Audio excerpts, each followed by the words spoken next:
Welcome back. If you only just joined us, you're watching the Daily Roundup with Nina, and we're talking all things Workers' Day today.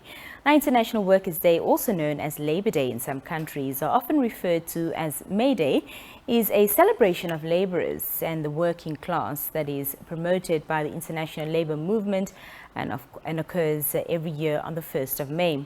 As much as this day is known as a public holiday for workers, not all workers are off from work for the day.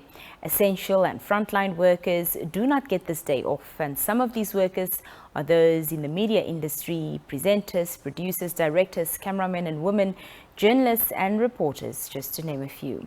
To give us more of a frontliner's perspective in the media industry is the Deputy Secretary General of the Namibia Media Professionals Union, Jemima Beukes. Jemima, good evening and welcome to the Daily Roundup. Good evening, Nina, and thank you for having me. Jemima, what are your thoughts to start with on the importance, of celebrating Workers' Day? In the context of the media, I think not only the media, even with COVID and the economic downturn of the country, it is certainly very important and even critical at this point to celebrate Workers' Day. And also to recognize, and I think most importantly, what we often miss from the celebration is to recognize the poor salaries, the poor working conditions that many, not only workers, but particularly journalists, are facing on a daily basis, and then they still deliver quality work. And I think there's a need for reinventing the system when it comes to celebrating Workers' Day. We need to begin to acknowledge the conditions of workers, and it is definitely an opportunity to advocate for better working conditions, fair compensation, and equal opportunities for all workers, because we still have a very big problem when it comes to gender equity in many workplaces, and even just basic human rights. So when it comes to Workers' Day, these are the things that we need to start talking about. And we should, I think, at the time for us as unions, as leaders of the society, and even as owners of companies, to just give statements, it's gone. In fact, it should be an offense at this point, because it is just often empty talk. Because people are thanking workers for doing doing the most, and then they don't recognize the fact that these workers are not fairly paid and compensated. On the backbone of everything you've just said, is the media then getting the recognition it deserves, seeing that they do the most when it comes to disseminating, and spreading, news and communicating to the masses? Especially in Africa, I don't think the media is getting the recognition for the critical role it plays in informing the public and especially shaping public opinion. People don't quite, I think even right now with the fish rot having been opened up, with the several scandals opened up by the media, people still do not understand how important journalism is, because I don't think there's enough education when it comes to the role of the media amongst the public and even the organizations that need to give information to journalists. And that is why why we have a situation where other institutions like the Al Jazeera break news in the country, when local journalists are begging for this information in the meantime, because I personally have a problem with how African journalists are in fact mostly overlooked when news breaks on the continent.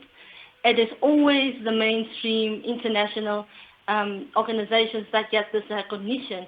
So I don't think and I don't agree if anyone is to say that we get the credit that we deserve. And I don't think people quite understand just exactly what happens in a newsroom. Let me break it down for you. There are times that a story is not, that someone brings you a story, but it's not even a story. Some days you spend half of your day just being a shoulder to listen to for someone. People would call you thinking it's a story, and then you listen and you give advice, and then at the end of the day, it's not a story. The person just needed someone to speak to. Then you still, with this in mind, you still have to run around for the actual stories that need comments. And people don't understand. I think many people think journalists just sit around and the information just drop. And there are stories that you work on for days, and then you have to beg for information and you don't get it. And people don't have this understanding, and I don't think and perhaps that's why they don't pay journalists the due credit that they should, because they don't know what's happening behind the scenes.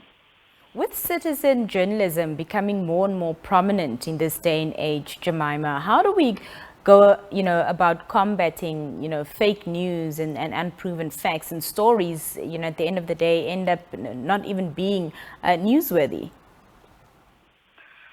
I think it's essential. Once again, I will repeat the need for, I think it's essential to promote media literacy, for people to understand how to discern and how to, when people give them information, and raise, I don't know how we must, promote critical thinking skills amongst the public, but that's certainly something that needs to be done, because it's not only a matter of the public. You will find I found that even senior journalists often fall for, there's at some point, some fake news under the banner of NBC, the Namibian, many media houses were put out there, and even senior news people fell for this.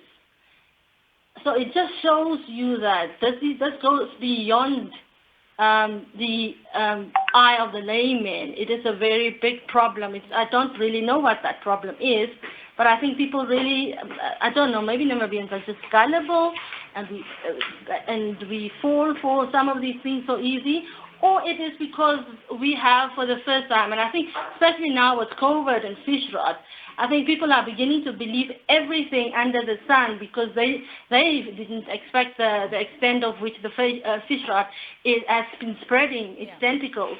And also what happened during COVID, I think people have for the first time come in contact with this kind of unthinkable realities, and that is perhaps why they are falling for these kind of fake news and unproven facts.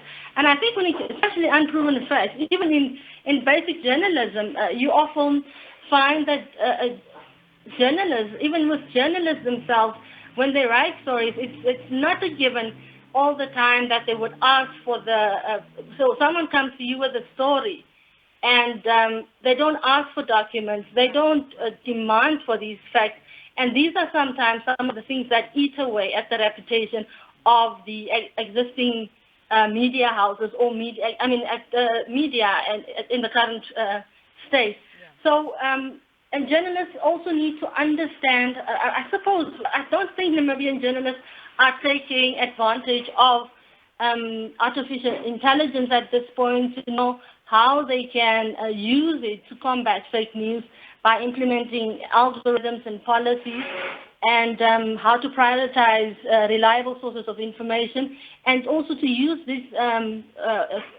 resources at their disposal to flag false information.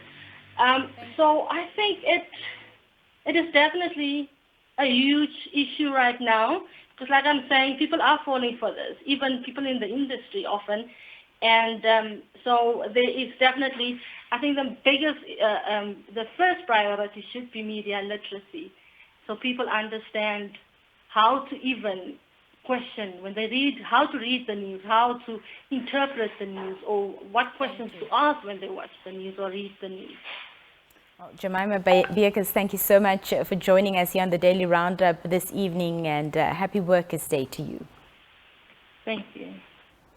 We're going to take a look at our global news.